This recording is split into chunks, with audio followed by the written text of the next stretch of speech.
Whole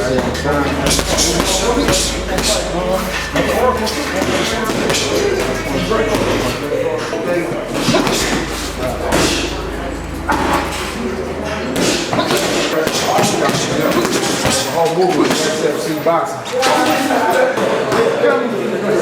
You're right, big nigga with that overhand. God, that one hit quick. You see that overhand? That hard hit.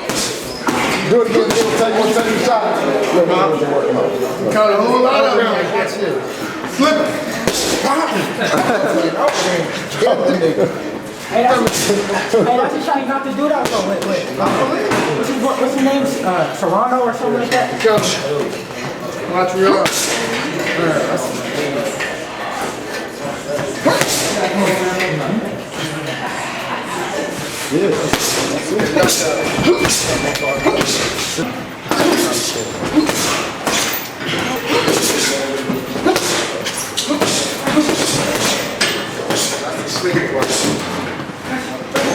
Boxing Ego here. I'm with Fillmore's own Bay Arean, Karim Hard Hitter Mayfield. How you doing, man? I'm doing well, man. You know, just getting ready. Getting ready. You got a fight. We're gonna call him Dimitri. His last name a little bit hard to pronounce. Melalenko. Melalenko. So at this point, you're pretty much the king of the last minute calls. How did this fight come about?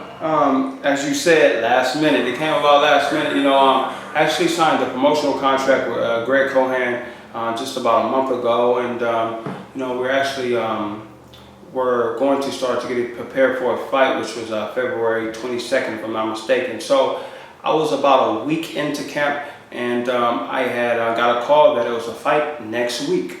So you know, once again, this is another short, late notice, but you know, boxing is my is a lifestyle for me. So you know, I jumped on opportunity. Yeah, definitely a big card with Kovalev rematching Jean Pascal on HBO. You're the co-main event. And how does it feel, just, I guess, being, you hadn't had a fight since 2014, you fought in your hometown of San Francisco.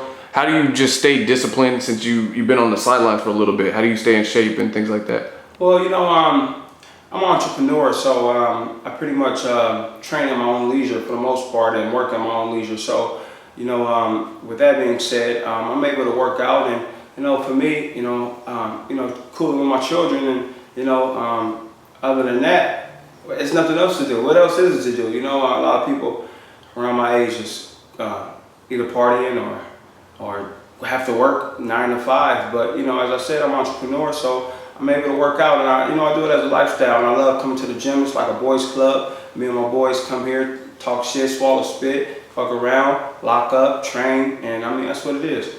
Okay. And aside from the layoff you had, what do you know about your opponent? Do you know anything about him, or are you just gearing up for the best Karim Mayfield?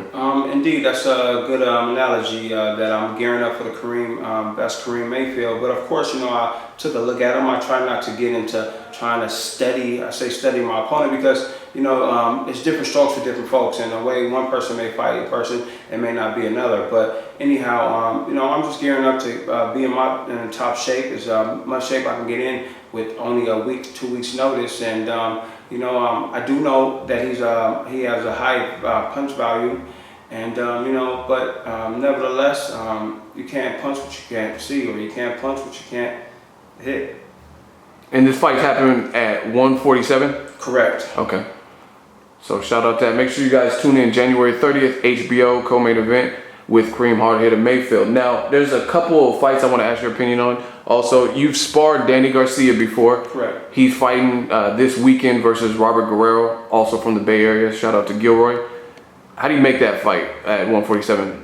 Well, you know, it depends on which, I hate to use a cliche, depends on which Robert shows up. You know, looking at his last fight, you know, he got dropped. You know, that don't mean anything, but you know, it looks like I don't think he should have gotten there so early after fighting a hard puncher that was in Keith Thurman. But nevertheless, if he goes after Garcia after the same way he went after Alberto, or you know, some of the other fights where he put pressure, I actually want to put my money on Robert Ghost Guerrero. But if he goes in trying to box him Danny's a good boxer. He has a hard left hook from outside, and I don't think that'll be a good place out there for the Ghost. So he has to make it an ugly dog fight, stay in his chest? Indeed.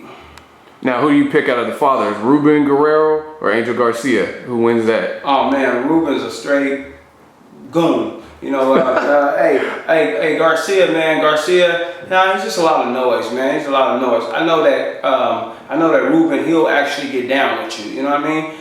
I've actually seen Ruben like ready to fist up and ready to, you know, punch it up with people. So shouts out to Ruben for being a real one. And Garcia, he's just a whole lot of talk. So I could see Ruben doing this thing.